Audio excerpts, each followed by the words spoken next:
morning scroll hit different in 2025. The first sign came from a Facebook post by Lil Queso's mother, where she said they had finally caught the people responsible for her son's.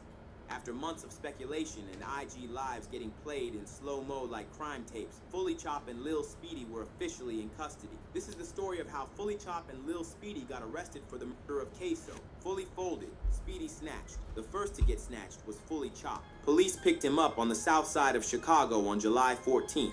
What looked like a routine traffic stop quickly spiraled. Expired tags, suspended license, and then boom, a pending murder warrant for the December 2024 15-year-old rapper Sue. They didn't need to chase him. His face was already in the system, and he was moving loose. 2 days later, they locked up Lil Speedy, also known as Bloodhound Speedy, outside of Walgreens on 76th. According to someone on Reddit, Lil Speedy his own for no reason. The net reacted in waves. Within hours, YouTube also exploded with everyone talking about how Queso was backdoored. The old Instagram lives started getting reposted too, especially the one where Chop looked zoned out. You know I can't tell it too loud. You know You said what? That's Luda. Yeah, you know that. Come on, but hey. Come back. Hey, I'm so grateful. Hey, call my phone, bro. You said what? These weren't two random names arrested for what went down. They were in Queso's circle. People called it the fastest snake turn they have ever seen. Speedy was Queso's homie. Chop was on his track. This wasn't an op beef. This was betrayal. So when word hit that the Cook County Sheriff's Office had them both in intake, the streets didn't know whether to celebrate or cry. Queso had been shot in the head inside his home on December 3rd, 2024. It was early morning, and according to his cousin, he was still mid-game, headset on, logged into GTARP. Back then, the cops had found a phone left behind at the scene, rumored to belong to Lil Speedy. But without cooperation, the case stayed cold until the mom's post cracked it open. Lil Queso's mom is still grieving and talks about her son getting backdoored by his friends. That hurt.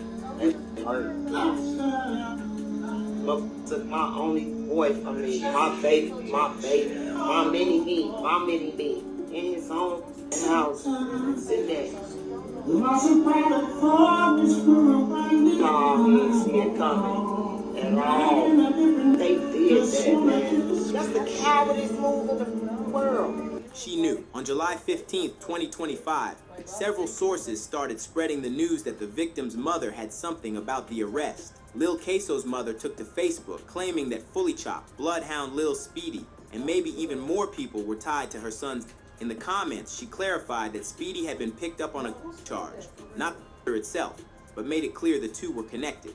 The post didn't stay quiet for long. It picked up steam fast, with people reposting, debating the details, and saying the backdoor rumors were finally turning real. A post on Reddit broke down timestamps from a fat-drenched live, showing Queso might have been by 8:11 a.m., way before police even got the 911 call. People have also been saying Speedy's comments after the raised eyebrows, especially when he posted King Slime active just hours after the news broke, which many felt didn't come off as grief. The main theory now is self-snitching. Key pieces of evidence being passed around include recovered shell casings, an abandoned phone allegedly tied to Lil Speedy, and clips from social media that users claim amount to self-incrimination. A Reddit post claimed it had proof of pointing to the phone as Speedy's. Meanwhile, FullyChop was accused of saying too much on a live stream, allegedly admitting he had Queso's location before the hit. Some people started questioning whether they were pressured by other cliques or if jealousy played a role. Queso had been gaining more traction online, and his single,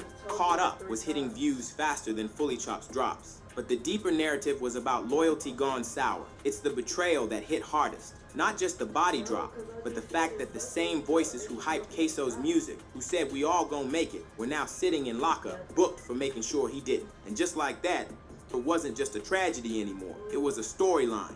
Streamed, clipped, analyzed, broken down bar for bar, like a drill tape flipped in reverse. By the time court dates dropped, the net might have already decided the verdict. Kasu ain't make it past the loading screen. They say the streets don't love nobody. But even by drill standards, what happened to Lil Queso felt personal. December 3rd, 2024, started quiet. No ops posted, no diss tracks uploaded. Just a 15-year-old boy at home, controller in hand, headset on, zoning out like any other morning. Except by 11:30 a.m., Lil Queso was found slumped in his own crib with a to the head, and what looked like a setup that had been in motion days before he even clicked start.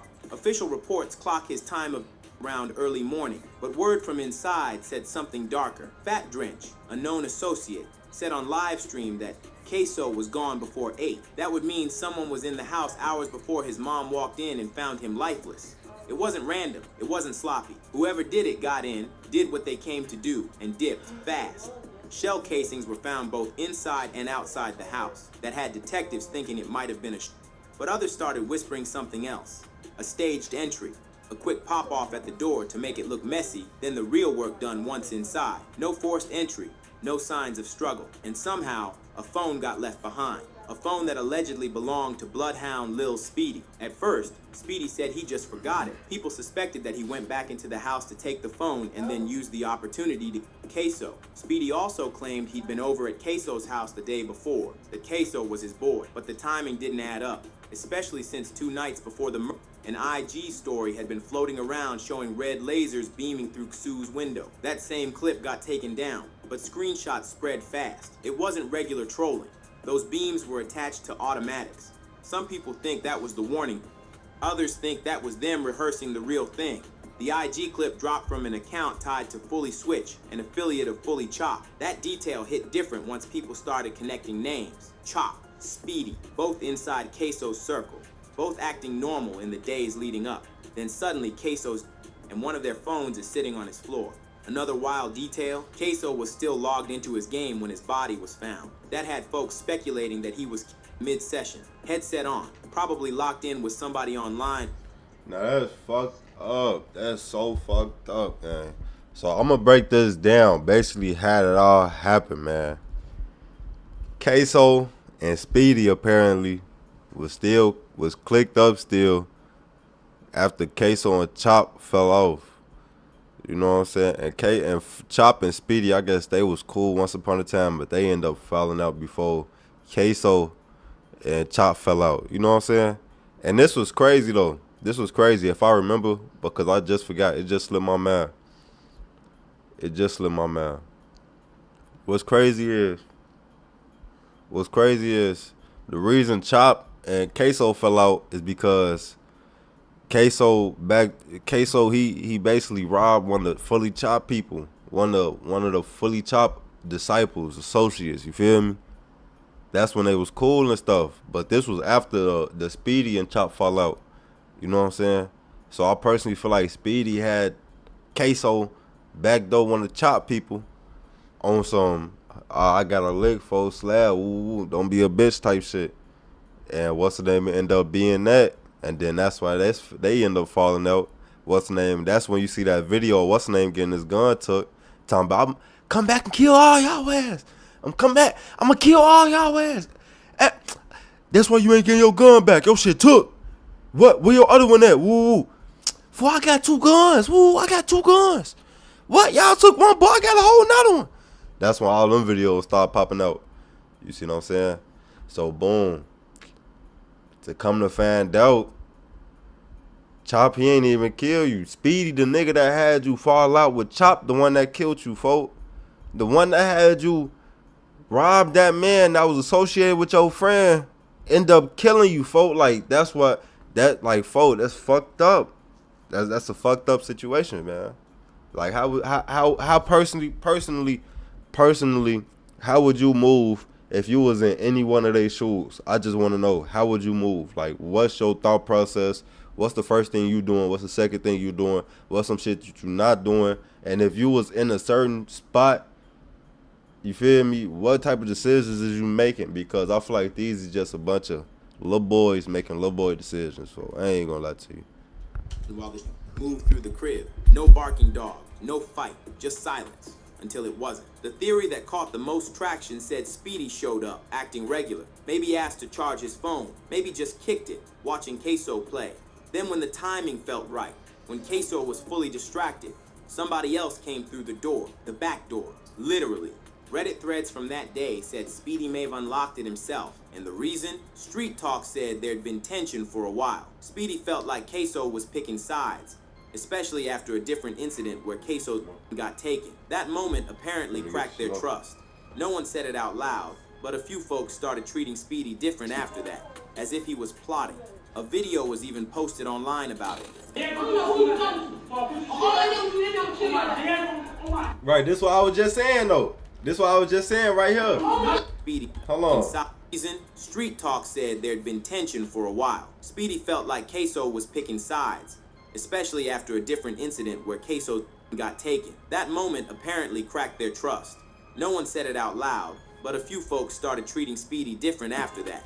This what he didn't say, alright? This what he missing right here. Chopping them took Queso gun because Queso robbed one of the Chop people. Like, the thing about it, I don't even know if Queso knew if that was one of his people. I feel like Speedy set him up, and then he set him up, isolated him, and then killed him on bro grave. Like, that's fucked up. As if he was plotting. A video was even posted online about it. Right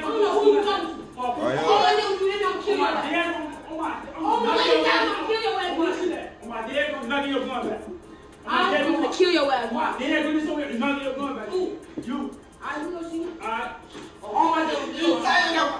So when Queso let him in that day, nobody expected it to be his last act of trust. Fat Drenches so let him. So when Queso let him in that day, nobody expected it to be his last act of trust. Fat Drench's timeline backed it up. He was adamant Queso by sunrise, but the cops weren't called till nearly noon. That window raised all kinds of eyebrows. Did Speedy flee alone? Was Chop watching the house from outside? Did someone let time pass so they could cover their tracks? By the time the body was found, the house was quiet. No signs of forced entry, just silence. The game still on, and one phone blinking on the floor. Peter knew what room to walk into. They didn't ransack the place. They didn't leave trailing out the door. They came in for Queso, and only Queso. A clean job, too clean for random. Later that day, Chop posted online, talking about Queso's. And then the thing about it though, for like after the shit happened, right? After the shit happened, right? The only reason we know all three of y'all respectively is because all three of y'all used to hang together. Like, you feel me? We know all three of y'all respectively because of how y'all used to hang around each other. You feel me? So boom, with that being said, after folks' dad gang, y'all let's start doing some real police federal ass activities for like everything that y'all did. After that was basically about that on Funnel Grade. Like that one moment, y'all tried to use that one moment to carry y'all career for, and it's like I don't think that's what y'all should have, you know what I'm saying, been banking off of. You know what I'm saying? I don't think you should have put your eggs in that basket. I feel like that should have been like an old rickety basket that ain't never been used. You know what I'm saying? Like, that's something you pull out when all your other baskets is full and flourishing. And you just want to look at it like, all right, let me see what I can help out with, you know? Like, I don't think you should be, you feel me? And the thing about it, folks, you put your eggs in that basket, and now look at y'all, folks. On bro grade, y'all, it's slow little boy thinking, man. Y'all supposed to be, you know, one of those, for you, one of them stories, one of them fables. You feel me? You supposed to treat it like it's a fable, like damn, that shit really happened. Well, this what motherfuckers told me, type shit. You know what I'm saying? Folks read that as distance, like he was saying he wasn't involved. But nobody missed the timing. He didn't post that the day before. He waited till the body dropped. The same night, another clip started moving around showing Speedy on live with a smirk, saying King Slime active. That Feel me? phrase alone had Y'all people just got, accusing him of dancing on the grave. it seemed like that made y'all excited, folks. That phone changed everything. Law enforcement didn't say much, but word spread that it had messages, deleted ones, half-saved ones, that hinted Kasu had been talking to someone he trusted, a friend, possibly Speedy, about who might be plotting, about whether he needed to move different. Now, no official paperwork confirmed what those texts said, but in drill circles, that didn't matter. The moment the details dropped, people started calling it what it looked like, a setup. Queso didn't get caught lacking. He got handed over. What made it worse was the age. Queso was only 15, FullyChop, around 16. Speedy, maybe younger. They were all supposed to be homies. They'd made tracks together, shared stages, smiled in flicks, and then one eyes with a in his dome. You see what I'm saying, bro? I like, and I didn't watch this video, but I feel like everything I say, he ended up saying like right after me, man. while the other two get booked less than a year later. It's not the first time Chicago lost a young talent to the cycle, but this one hit different. There wasn't a car chase, no outside a show, just a cold body in a house, and no signs of struggle. The kind of thing that doesn't come from beef, it comes from betrayal. That's why the drill scene hasn't stopped talking since. From tracks to tragedy, before any headlines, before arrests, before the city started whispering about a setup, there was just a group of teenagers trying. Good morning, babe. How you doing? To get on through drill. Lil Queso, FullyChop, and Bloodhound Lil Speedy were more than just names. They were supposed to be the new wave, until the wave crashed. Lil Queso was born around 2009 or 2010 and came up out of Englewood, repping 079. He wasn't even old enough to drive, but his voice already had weight in the underground. His tracks, mostly passed around on TikTok and SoundCloud, felt raw. They didn't have polish, but that was the point. He was a kid speaking on survival, dirt, and dreams without needing a filter. He linked up with other rappers, releasing songs that were meant to be about escaping the life they were surrounded by. There was something about Queso that had folks rooting for him. He sounded young, looked even younger, but still had people double taking when he rapped lines grown men wouldn't dare post. He dropped another track called Caught Up with Lil Ty 66. It made rounds online, mostly for how off it felt. People. I'm finna react to both of these songs. They got Caught Up. We finna listen to some Lil Queso. Said the content didn't match the voice, like hearing a baby rap about bodies. But that disconnect was exactly why he stood out. It was clear Ksu wasn't faking his content. He was just caught between youth and the streets. And drill gave him a way to say it all. He didn't have a long catalog. Not enough time, but what he dropped made its mark. He wasn't running streams like mainstream artists, but people tapped in. Views hit the low thousands. The songs bounced through group chats, op pages, burner accounts. It was drill the way it used to be, local, raw, personal. Behind the mic, Queso was loyal to his circle. He was close with Speedy. He used to roll with Chop. They weren't just collaborators. They were part of the same ecosystem, same age range, same streets, same block tension, until something shifted. By the time he in December 2024, rumors were already moving fast that something went sideways between the three. Queso wasn't some random act of violence. It came after whispers of betrayal, after distance formed between him and people he once called fam. Whether it was over old beef, ego, or some invisible line that got crossed, something broke. Then there was FullyChop, born Dameron, Wales in 2008. He was the older one in the trio by about a year or two. He came out of the South Side like a battering ram. Aggressive voice, quick delivery, and drill credentials that caught attention. Chop didn't just rap about the trenches, he documented them. He wasn't hiding who he was. On tracks like Fully Burst, None, and Say Goodbye, Chop stayed talking heavy.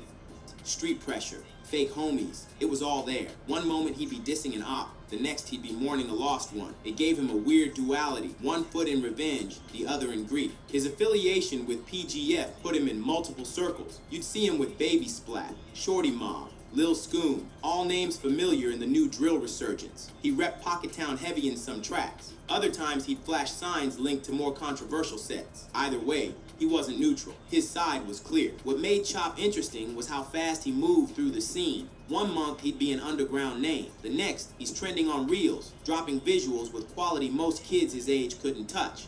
He had that push, the same push that made people think he'd go far, or go too far. He and Queso started together. They had chemistry, similar hunger, but somewhere between the booth and the block, things soured. By the time Queso, people had already noticed the interaction stopped. Then Chop started dropping cryptic captions about pain and pressure, and people read into every word. Then you got Bloodhound Lil Speedy, the youngest in the pack. Born somewhere between 2009 and 2011, Speedy was barely a teenager and already deep in street politics. Tied to the Bloodhound set, known for its wild younger members, Speedy wasn't moving like a rookie. He was making songs with titles like Bounce Out with Drac and Quick 2 Chase, and the visuals?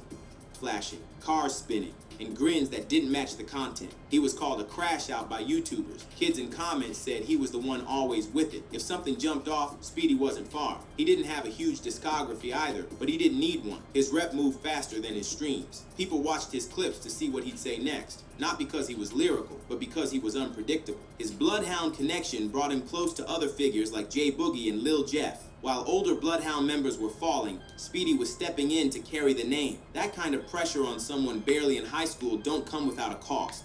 What's striking about all three, Kayzo, Chop, and Speedy, is that none of them hit 18. They were in that 14 to 17 bracket, too young for tattoos in most states, but already caught up in felonies, funerals, and fallout. This wasn't Drill's golden era anymore. This was the fallout generation. Kayzo before he could release a full project. Chop was arrested in July 2025 for allegedly being part of the setup. Speedy got booked the same week, first for a gun, then quietly linked to Ksu's murder in the same breath. In a way, the trio's story wasn't about music. It was about what happens when kids play grown-up games in a world that don't forgive. People used to say they had potential. Some still play Kayzo's tracks in tribute. Others feel Chop could have made it big if he stayed focused.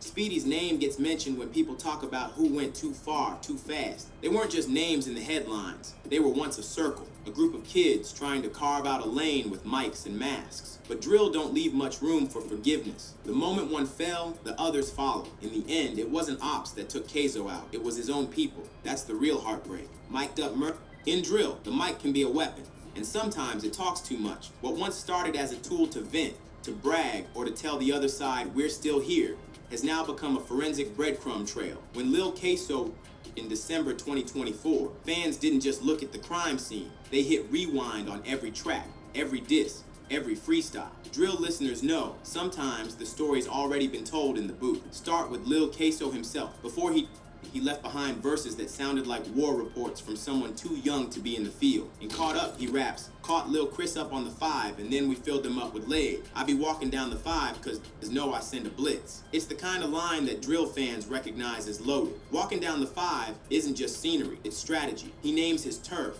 names a victim, and brags about orchestrating violence. He continues with, Lil bro wanna trade, but I'm gonna take his dumb ass for that ghost. I tote my pole, I'll slide through, I'm go blow. Translation, robbery, retaliation, and full-on aggression, told straight up by a 15-year-old who barely had time to finish a project before his life was cut short. Then came SRTJEEP, where things got eerily predictive. Lil Speedy, he hop out, he ready to blow. He fall to the ground, we give him some more. Whether it was fiction or foreshadowing, his own bars place Speedy in the heat of action. In hindsight, too close for comfort. Drill always has a foot in imagination, but after December, those lines hit different. What once sounded like a regular name drop now plays like a screenshot from a setup, but no one took things as far as FullyChop. If Lil Kayzo hinted at war, Chop recited the victory lap. His post-Ksu tracks, especially the ones from 2025, didn't just throw shade, they dragged the body. Ksu, but now they hurt. His head, that mission complete. Made It Work sounded less like a diss and more like an admission. When he raps, we took his kit, that was free. Fans tied that line back to the rumors that Chop and Ksu fell out over that kit wasn't just a prop, it was motive. The disrespect didn't stop there. In Tacos, Chop doubled down with I drink Lil Kayzo. He ain't got no face though. He dissed on Lil 50, got in his face. There's drill talk, and then there's forensic level specificity. From a no face wasn't just metaphor, it was practically casework. Add in catching bodies, that it's slight, and it paints a picture not just of violence, but comfort in it. These were layered references, all language that fans, bloggers, and even investigators now treat as possible lyrical maps to the crime itself. Not one track, not two, a pattern. Chop seemed to be making music not just to move the streets, but to dance around the truth. Then there's Bloodhound Lil Speedy, the most chaotic, but also the most cryptic.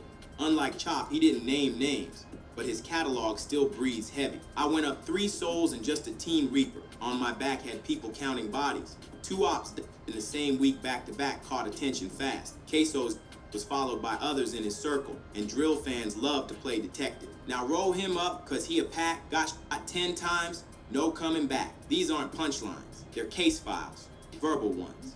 Whether Speedy meant them literally or not, the bravado dripped with confession-like energy. In 79 ERS, Speedy dropped, free hottie could be free, the snitching. He couldn't keep it street. That line doesn't point to the Kayzo case, but it sets the rules. If you talk, you're finished. Yet if prosecutors ever circle back to these lyrics, Speedy might end up labeled a hypocrite. Taken together, these 3 catalogs don't just reflect drill culture, they map out a tragedy in real time. Kayzo's foreshadowing, Chop's posthumous taunts, Speedy's ruthless numbers game, whether they meant to snitch on themselves or just couldn't help but speak on what they saw. The music tells a story no court transcript has yet. They never sat in the same studio again, but somehow they made a soundtrack. If you like this video, Click one of the windows on either side to watch a video similar to this one.